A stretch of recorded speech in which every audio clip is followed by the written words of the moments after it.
মাছ ধরায় নিষেধাজ্ঞার সময় যখন প্রকৃত জেলেদের ঘরে হাহাকার থাকার কথা, তখন তাদের জন্য বরাদ্দ করা সরকারি চাল নিয়ে চলছে ন্যাক্কারজনক কারসাজি। সাগরে মাছ ধরায় ৫৮ দিনের নিষেধাজ্ঞা জারি করেছে সরকার। উদ্দেশ্য মাছের প্রজনন ও উৎপাদন বৃদ্ধি।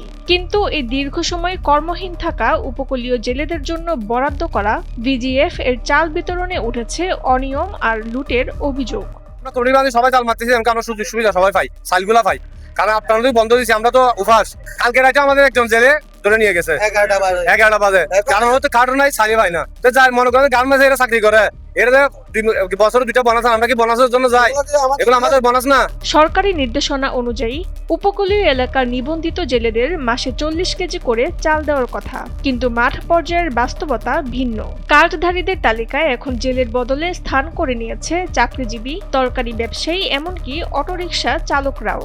দুর্নীতির এই জাল এতটাই গভীর যে প্রকৃত জেলেরা আজ অধিকার বঞ্চিত হয়ে রাজপথে হট্টগোল করতে বাধ্য হচ্ছেন। এখানে নতুন নতুন জেলে করছে টাকা দিয়া, সিন্ডিকেট করিয়া।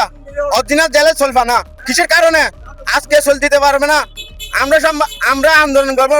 অনিয়মের এই চিত্র স্পষ্ট হয়ে উঠেছে চট্টগ্রামের কর্ণফুলী উপজেলায়।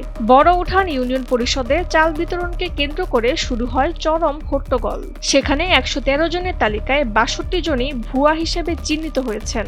ক্ষুব্ধ জেলেদের দাবি, একটি সুনির্দিষ্ট চক্রের অনৈতিক হস্তক্ষেপের কারণে বছরের পর বছর ধরে প্রকৃত জেলেরা তাদের প্রাপ্য সরকারি সুবিধা প্রাপ্তি থেকে বঞ্চিত হচ্ছেন। আমরা তো সরকারকে লাইসেন্সের টাকা দিচ্ছি, এখন অরিজিনাল জেলে সাগরের ব্যবসা করি আমরা।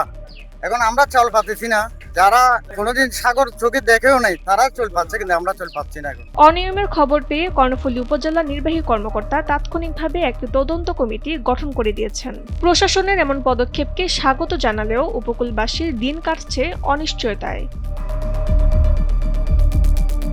চট্টগ্রাম থেকে সংবাদদাতা মনসুর আলম মুরাদের পাঠানো তথ্যচিত্রে ডেস্ক রিপোর্ট তাসনিম হোসেন লিয়া।